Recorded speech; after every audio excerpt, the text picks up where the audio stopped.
Isabel Lamar is a somatic sexuality, women's empowerment, relationship, and leadership coach and the host of the Claimed podcast. Isabel is a passionate entrepreneur. With her background in somatic psychotherapy, tantra, coaching, she offers a deep embodied expertise on pleasure and eroticism as a way of creating a more fulfilled life with ourselves and in our relationships.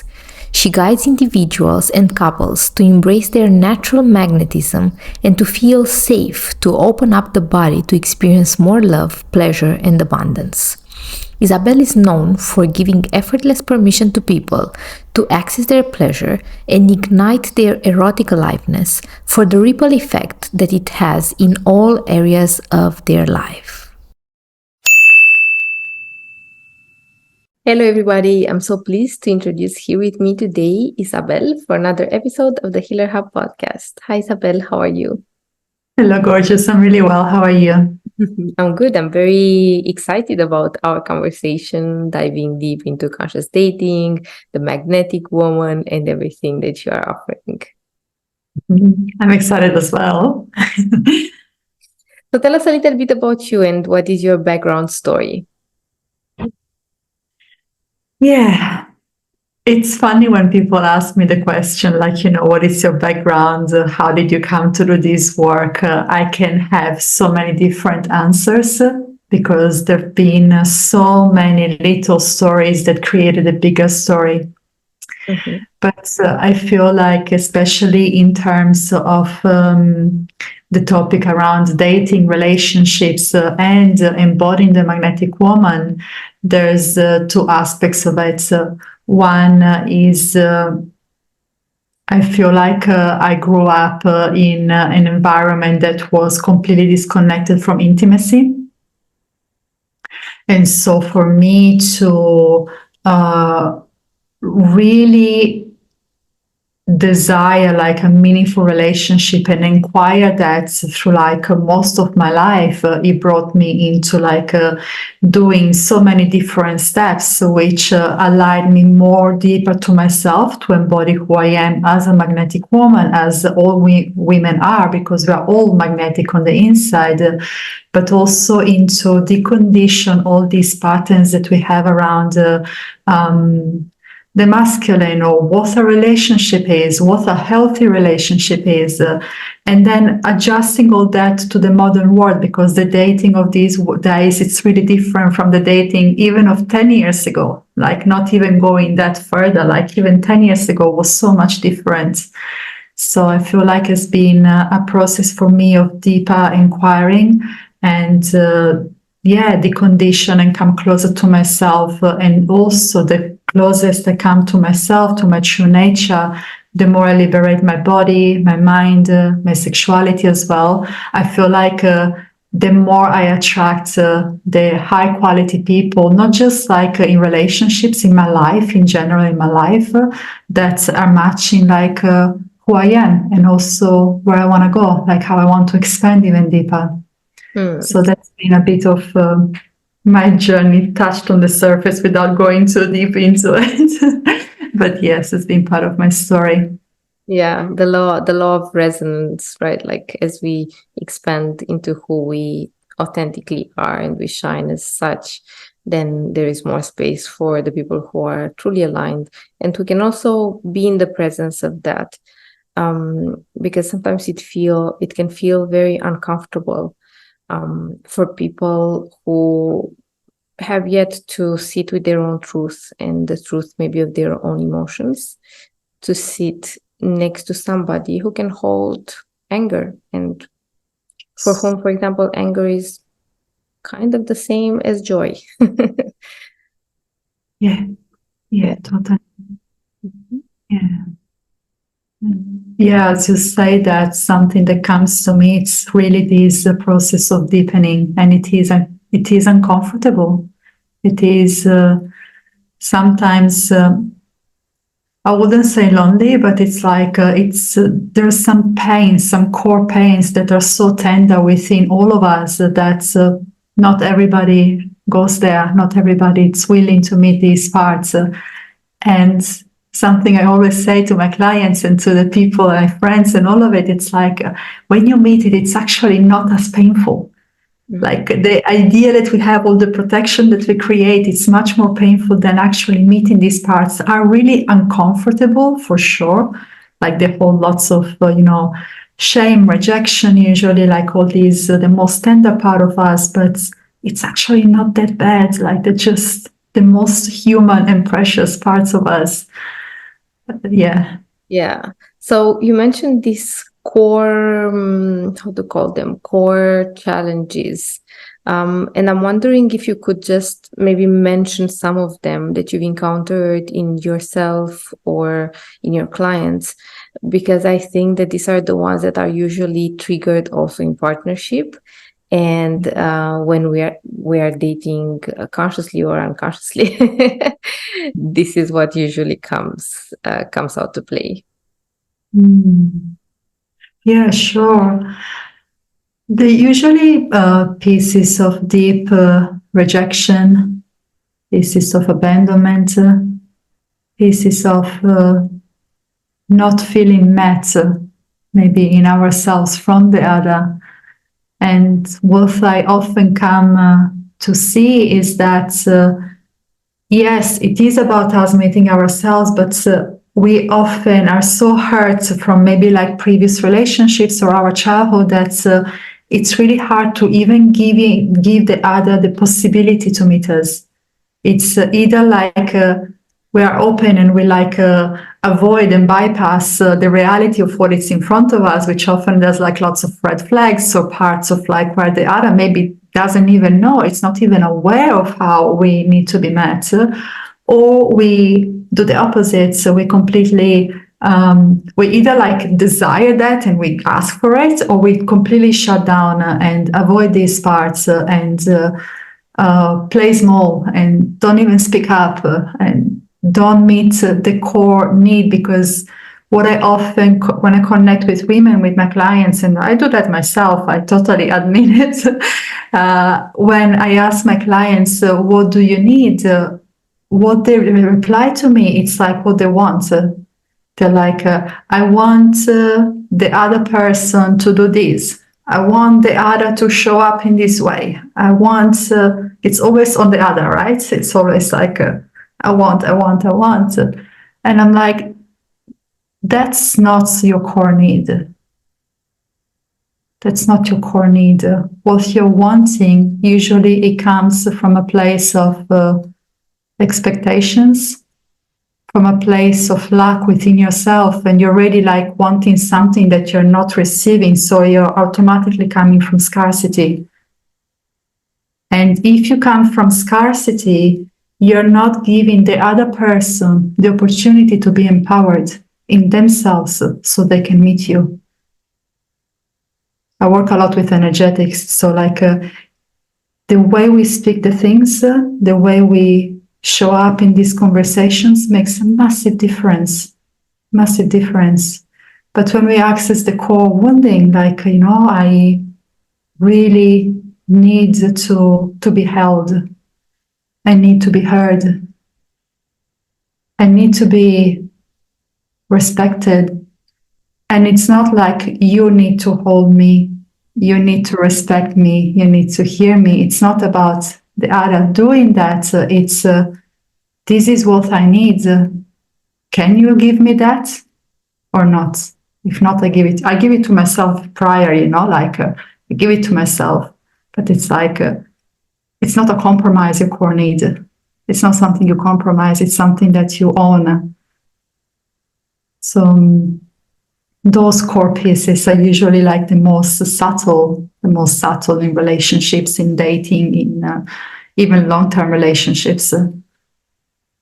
Yeah. So just to kind of reframe and to make it clear for myself and also for the people listening, the difference between a want and a need is that a need is core and is focused inside, whereas a want is more something that you can ask from other people, and it's maybe a more superficial layer than a need. Am I getting that right? Yeah. And usually it takes a while to access your core need. Usually, like when people say what they want, it comes from the mind. The answer, it's almost like straight away, what do you need? And they tell you like, I want this. And I'm like, okay, we're just like on the surface, because to really access the need, it's the deeper work and accessing these layers. And then you really know it, you feel it. It's like, okay, we've touched something tender, because usually with the core need, there comes also a piece of deep vulnerability of being like, can I really ask that? Am I entitled to have that? Like usually comes these really tender parts of us that haven't been met when we were young. So it's really tender. It's different energetics of it. It's not like I want you to do something. Yeah, and I think that somehow it became easier for us to express wants, and probably a beautiful and interesting process of inquiry is what the want actually stands for. Because a lot of people will tell you, I think that pretty much the wants are universal, then they can be declined in more specific ways, but everybody wants to be in relationships that feel safe and fulfilling, wants safety and owning or being in a space where they can feel protected, like having a house where they feel safe and protected and they can enjoy their lives. Everybody wants good health, probably to have a stable income and all these things. So for example, a lot of people would say, oh, I want money, or I want to be rich. And it's really interesting because many of the ones, they have a certain visceral reaction in many of us, because we don't get that. For example, when somebody, now I've learned to hear that when somebody says, oh, I want a boyfriend or a girlfriend, what they're actually saying is, I need to be in relationship to create togetherness, to be connected with somebody. When somebody says, I want money and a better job, that actually means I want to feel safe, or I want to feel free, or I want to have more time to enjoy my life and to enjoy my relationships. Yeah. Yeah. Yeah. And as you speak around this piece also with money, and I mean, it's the same. Money is just another relationship for me. It's the same concept. What comes to me, it's like you can't control the money that comes to you in this moment, or you can't control the partner that might come or not come, but you can control in the present moment how you want to feel in the moment you have it, and you can start to attune with the energetics of how that will make you feel, and start to live your life in that way, because it's not the money that is going to give you that. The money is going to give you the freedom. There's lots of people that are full of money and they're not free. There's lots of people that are in a relationship and they're not happy. It's like, how can you start to tune in and align with the frequency, which is sometimes it's easy said, but there's like, we have all these energetics. Like sometimes we say, yeah, I'm feeling good, and then there's the second voice that it's like, or like, this is gonna work out, and then there's that contraction in the body straight away that comes like, I don't know if I trust it. So that is the energetics that it's really important to take care of in the somatics, but also in the alignment of it, because it's almost like if it's not clear, it's not a clear path as well. So what you mean is, if it's not clear, as in the body doesn't give a clear yes to that, then it's not going to be a clear path in the physical material world? I wouldn't say the body, because the body, of course, so we have like fears sometimes, doubts, and it's normal that we have that. But there's different ways how we can take care of the energetics. And when I say energetics, it's a lot about this second voice that we have. Like, I'm convinced that I'm gonna enter a relationship soon. I feel it, and then there's the second voice that it's like, maybe you're not. So, like maybe it's not gonna happen. You felt that before and it didn't happen.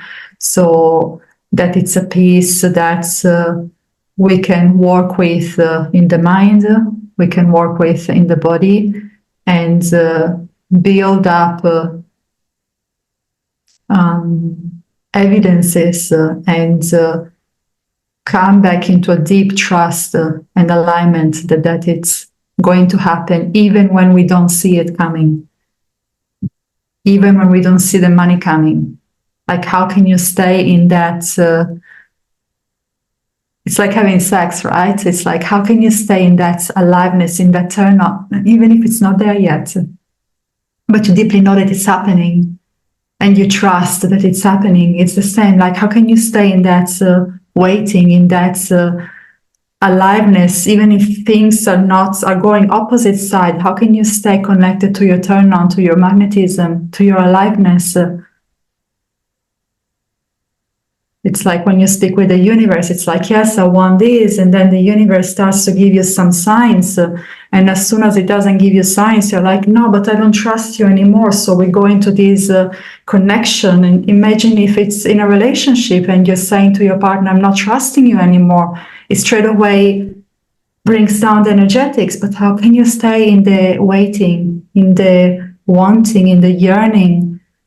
And how can you come back to that deep trust? And it's a deep, deep, deep healing work with the masculine. It's a deep healing work with our conditioning. Like I've done that myself a lot of like these pieces of rejection. As soon as I felt like in the past, it was so loud. As soon as I felt that maybe something I wanted was not coming, I was just collapse. I was going into this collapse mode. And I could see how I was... I don't like using that word, but it's the closest that it comes now, sabotaging it a little bit. Which, yeah, I don't fully resonate with the word in different ways, but I was blocking the energy that actually was already there. In time, it's not linear. We want something and we want it straight away. But what if it's happening? What if it's already happening? And when we stay in that, what if, yes, it's happening, we're actually creating opportunities for that to really happen. And then, of course, the universe will send you a podcast or a book or a mentor or something that supports you to maybe align with pieces of yourself that you're not aligned yet, in order for you to find the path and to really, really magnetize that, because it's already there. Everything is already here for all of us. We can access it at any time if we want to. But it's about and the more we trust, the faster it becomes. The more we train that muscle of like alignment, the easiest things come, like with more frequency as well. And that it's all another concept. But I don't know if I answered your question. I went. Yeah, I think that there are many different routes to kind of continue. And what I was thinking about, I'm not religious at all, but this phrase of "blessed be the blind," right? It's so easy for people who have faith, and of course, that's not really something that you can quantify. Faith, right? It just feels that. I don't know if it's something that emerges somehow from the heart, or for me the process was different, where I had to crumble and stumble and ruffle, like play hard wrestling with God and the universe, and then re-emerge from that and then do it all over again. But it does feel that people who are able to hold this faith in what is theirs, and without making it specific, right? Like I was listening to a podcast yesterday. It was Leila speaking to Miss Jaya and Jan, her partner, and this is something that I actually have been thinking about. In the spiritual world, a lot of people are speaking about manifestation, and then a lot of people feel guilty for the fact that they have not yet they haven't yet been able to rise their levels energetically so as to receive or to attract that what they desire, right? And then she was talking about this deeper form of existing, or like a clearer, more aligned form of existing, which is deep surrender, in a way where I don't need to manifest and to hold on to the idea of my manifestation, but to just like really fully surrender. And what you were talking about, being very present in the moment, to appreciate how life is unfolding, and having this deep trust that I live in a benevolent universe where everything is happening for me and through me and for each of us and through each of us, and that God always has our back and is always bringing us home.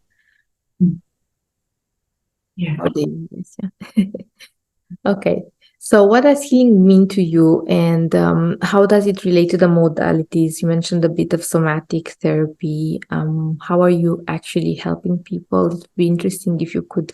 I think that a lot of people are very curious about somatic work, but because it's not something that is so easily explained, I was wondering if you could articulate it in a clearer, more tangible way. I'll try. I can do my best. Yeah. So when we speak about somatic, we speak about the body. And for me, like accessing the somatic, it's, when we bring a problem or a question forward, we usually bring it from the mind. We're curious from our minds a lot. But the mind might have an answer, but when you really access the layers of the body, you actually feel how the body is feeling about the topic or the question. And you can unlock the truth of your body wisdom, which sometimes it's not something you can explain through the mind. Like there's so many layers to the body wisdom where you might think it's something, and lots of people, especially people that study a lot of these modalities, like in these conscious modalities, they know so much information that they intellectualize a lot. So they have the answers for everything.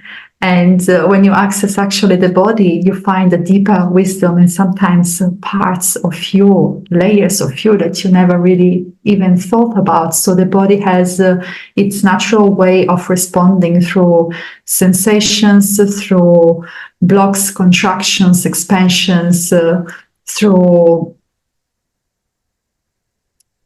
other ways, through sound, through movement, through things that are not logical, sometimes even visions. And through that, you can access the deepest layers of what is there. And sometimes, there's other things like, past life regressions and energetics. Like there's so many layers to it. In the way I work, there's so many layers to it. Yes, so somatics, coming back to somatics, it's really like for me, it's accessing the body wisdom of what is there and also how to move forward. It's not always about looking at the issue or going back in the past. It's like how your body wants you to move forward. How can you embody what you want to move forward with? Like, how can you align to that frequency? It's not always about doing the healing. Like lots of people can get stuck in the healing, and it's like, okay, how can you move towards what's next? And of course, moving forward, they're gonna, you will have to do step backwards when you find these roadblocks. But it's like, how can you bring forward what is next? How can you come from a place not of lack? I lack something because of trauma or something, but how can you come from a place of like, actually, I'm perfectly enough in this moment, and there's even more to me. Mm-hmm. Yeah. I'm thinking about how many people live disconnected, and maybe not as a continuum, but at different points in life, depending on the background history, live disconnected with the body. So what would you suggest as a reintroduction or getting acquainted with your own body?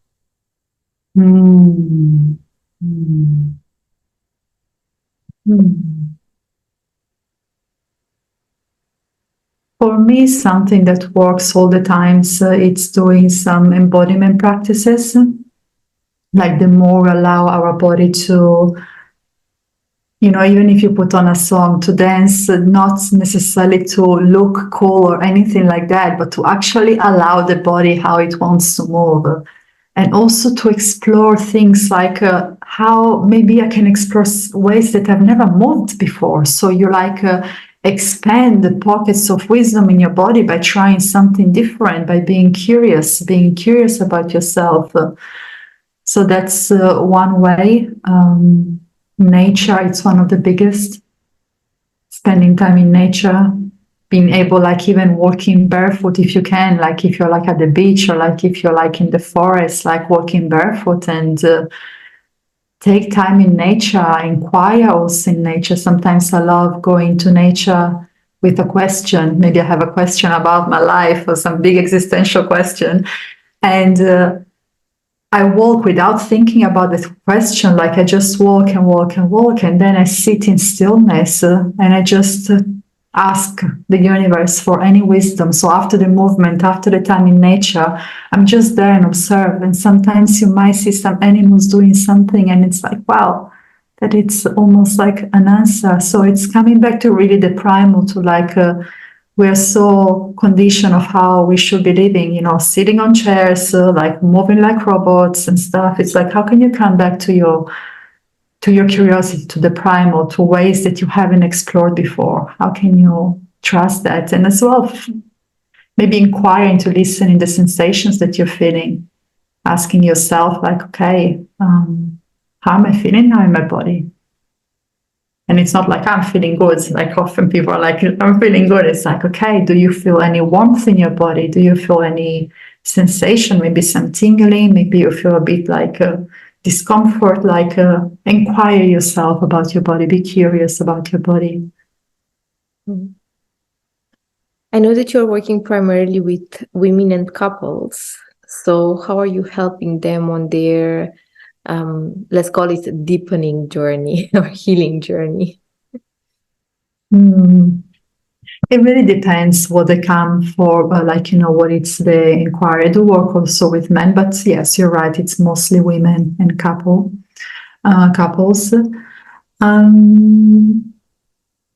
It's funny because I find every session being a mystery. Like, we know what we're working towards, and sometimes we know, like from the session before, what most likely is going to be the theme of the session after, because there's a deepening of that. But then in the session, it's almost like I don't know what is going to happen, and I've got so many tools. So I'm just like trusting. I feel like my sessions are co-creation with the divine. Like it's my intention that I'm there trying to live myself, my knowing away as much as I can, and trust that I am moved through, and that I'm there in the deepest service to the person that is in front of me. I do use somatics. I'm using like energetic work, like even like Kundalini erotic awakening work. I'll be using some more hypnotherapy. Like I use different tools that I trust when they come. But usually we work towards a goal or something. Like they do come for a specific reason, and then cover what it's. So, what would you say that most people are coming? Like, what are the subjects that most people are coming to you with? It's funny because I don't know if you know a bit about human design. I'm a manifesting generator, so I'm one of these people that I can't put myself in one box. I just can't. But I can tell you what it's current, what it's really present currently. It's two categories are the most alive, which one is women that want to connect to their pleasure, their eroticism, their sexuality, and opening up to attract partners. Like I've got lots of women that are coming for that, for the dating and, like really wanting to attract a partner. And then I work with lots of couples at the moment. Like most of my one-on-ones at the moment are couples. And with couples, it's different issues that I always say that in the very first early stages of a relationship, from the first dates, you can actually feel the relationship patterns already creating. And often are couples that maybe haven't had that grounding foundation. So you come to that mark of like maybe 2.5 years or 5 years when the relationship feels like it's going to start to crumble and maybe break up and completely like come down, and they come to create stronger foundation and come into new levels of like bringing the relationship back into thriving. So that it's another piece that is really present these days in my work. And for example, last year it was all about leadership and money.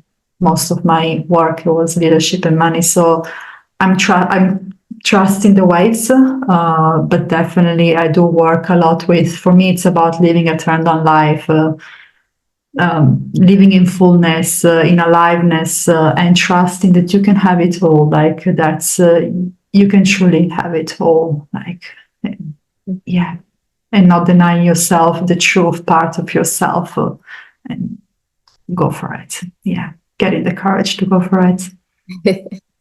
What is your biggest life dream at this moment? The biggest what? Life dream. Life dream. I will say for me, like this soon closed life dream, because if you ask me the biggest, it's like it's really big, but something that is soon and it's more tangible is probably to find more of a solid foundation. Like I'm looking into probably getting a house and having like, a place where I can root so I can then travel more from. But a part of that is quite personal, like the desire of like finding that place where I belong. I will say that it is to support as many people as I can to have thriving relationships in all areas of their life, within themselves, with their partner, in their leadership, but it's to really thrive and to support them, because I know how painful it is when I'm not there myself, like, when I feel like I'm not feeling aligned. I know how disconnected I feel from my soul when I'm not connected to my pleasure, to my turn on, and to witness women switching off with ears and just becoming numb. And like, it's something that really hurts me. That's also part of my story, which I haven't gone into, but it hurts me a lot. Mm-hmm. Yeah, so there's a deep desire to bring that aliveness. I feel like that can change the world in so many better ways. Yeah. And what is the big outrageous dream? Outrageous dream. You just mentioned at the beginning that the house and root Ah, at home is more like a tangible short. yeah. I feel like in my outrageous dream, I can see myself in lots of stages, like, speaking to hundreds of people at the same time. I can see that. So, like, there's something about the stage that I love. I feel like I just, is different from a podcast. I feel like there's something about being there and owning it and inspiring people that really thrills in my body, just the feeling of it. 2 years ago, I would have been like, I'm scared of it. I was just like, no way, that's not for me. But it's definitely something that I started to experience more often. I love it. So I need to admit that part. So I feel like probably being like on stages a lot, and yeah, I can see myself being like in between, maybe having 2 or 3 houses in different parts of the world, having an epic relationship, and just like living even more in fullness. It's not about the materialistic things, but I feel like it's up leveling my level of aliveness, like 10 plus, 50 plus, 200 plus, and really like embody that in myself, and inspire as many people as I can to embody that. I feel like that is like it's not even outrageous, but it's real. It's like, yeah. What motivates you to do the kind of work that you are doing? Hmm. Hmm.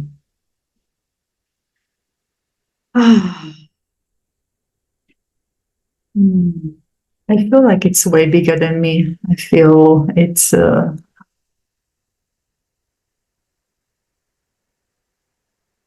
hmm. Like I feel like it's all over me every day, like it's all around me, and not all over, all around me. Like just witnessing like people's.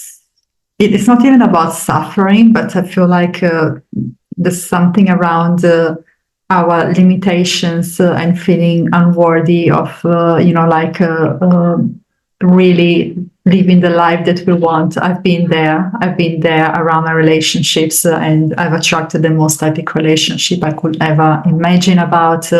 I've been there around feeling lost with what I do with my work, and I have attracted like, I'm doing something that thrills my soul.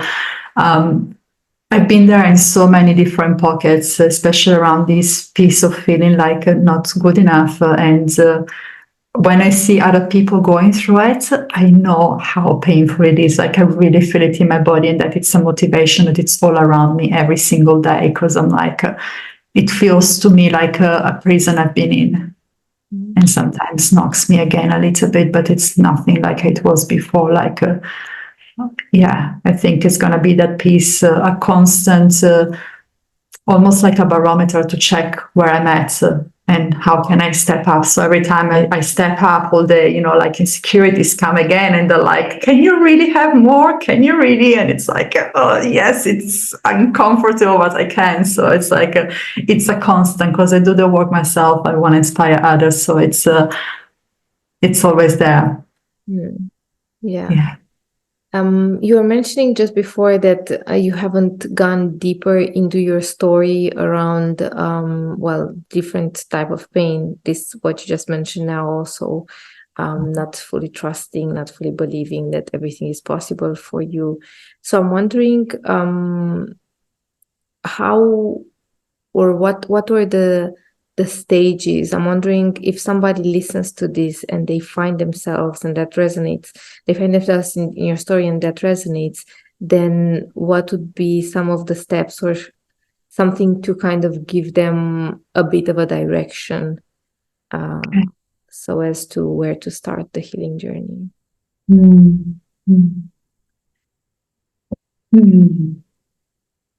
I feel like one of the biggest pieces for me was, this is another story which I'm not going to go deep into it. I'm just going to, I had about 8 years ago, I lost my brother. And what I was left, I was already in the like self-development industry. Like I was already like doing similar work, but the question that's left me questioning everything, it's there must be more than this to life. So it was almost like an inquiry that got me to question, like, what else is possible? What else is possible? And the way that came to me, it was through pleasure and sexuality, because it was something that I've always been deeply passionate about. I studied tantra before, but I never really gone deep into it. And I remember hearing at the time experts saying, like, there's much more pleasure of what you're experiencing now. And I was like, I already experienced so much pleasure. It's like, a part of that, I know I was grieving, but like I felt like sexually experienced a lot of pleasure, but I actually was not aware of the much more that it's underneath of it.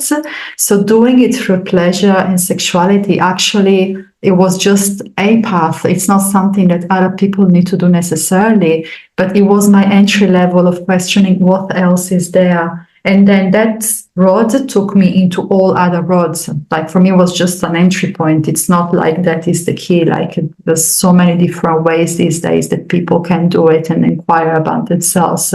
But it's really like stay curious to what else is there. Because when we grow up, when we live in society, we have like a vision, a conditioning of what life looks like or how we can live, which is coming from family, community, whatever we've been shown, especially in the first early years. It's like, how can you stay curious of what else is there and start your inner journey and trust that the answers will come? Like that state of surrender you were beautiful talking about before. It's like we surrender, truly surrender when we have a desire or a question where there's like something. If we just surrender without direction, we get lost.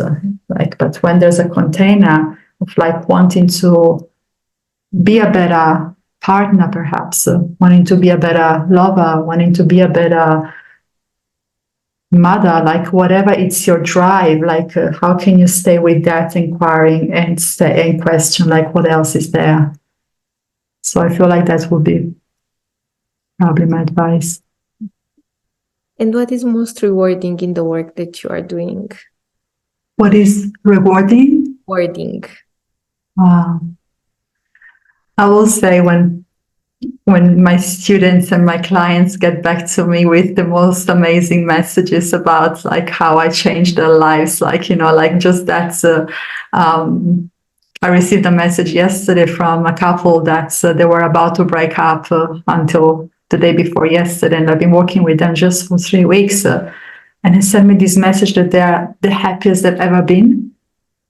And that's really like the possibility when I hear like people breaking through what they thought it's happening or how they are or their worthiness and limitations, and they break through it and they get when they attract an amazing partner, when their business is thriving, like it just like it humbles me so much, and it's like it touches my heart a lot. So it's like it's yeah.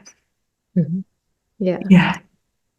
And what is your inspiration, and who has been your inspiration throughout the years on your path? I've got many inspirations, many mentors. I will say one of my biggest inspiration it's my best friend. Yes, like I love how deep she goes in herself. Like we inspire each other a lot, and we go even deeper and even deeper and even deeper. And she's probably one of my biggest inspirations. Like, and also like knowing her story and how much suffering and trauma she's gone through, like, and how, you know, people that keep going, like they inspire me a lot. They inspire me a lot. Yeah, I love that. So tell us a bit about your projects. What are you working now on? What are you bringing forth? Well, I'm working on 2 projects. One is deeper dating, which is just a full immersion, We're going really deep into breaking conditionings around dating, and also like up-leveling energetically and also practically on how to date in a different way. So where women are feeling empowered and yet know how to create intimacy, because often I see in this world like women that feel empowered, they don't leave space for true intimacy. They're just like, I'm empowered, I don't allow this and that. But actually relationships, it's a 2 parts journey. So it's really about learning to create strong foundations from the very core from the very first date, and come that alignment in ourselves to meet some more aligned and epic experiences with the people we attract, and possibly partners, husbands, whatever. It's the desire of the people that want to take the course. And the other one, it's my 6 months program, The Magnetic Woman. I've done it already for 2 years. This is the 3rd year, and it's changing a lot because I've changed a lot from the very first launch of it. So that it's a deep embodiment journey, and it is all the energetics and the somatics around our sexuality and our self-worth and our power. So it's really coming together. So I wouldn't say it's the deepening of deeper dating. Deeper dating, it's really like clear what it's for. The Magnetic Woman, it's not necessarily around dating, but it can be. It's about trusting, like, you know, healing that relationship with the masculine, trusting yourself. Some people come to the course because they do want a relationship. Other people come because they want to reconnect to their power and their magnetism, and other people, they use it for the business as well. So it's really, it's about being a magnet in whichever way people want to. Yeah. Beautiful. So where can people find you online, Isabel?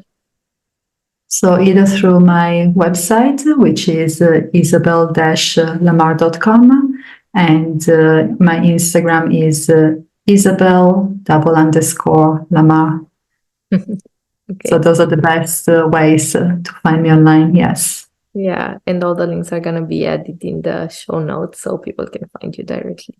Thank you so much, and thank you everybody for tuning in. Thank you. It was a pleasure connecting with you. The best way to support the Healer Hub podcast is to review on Apple Podcasts and Spotify and share it with your people. Thank you so much. Deeply grateful for your support.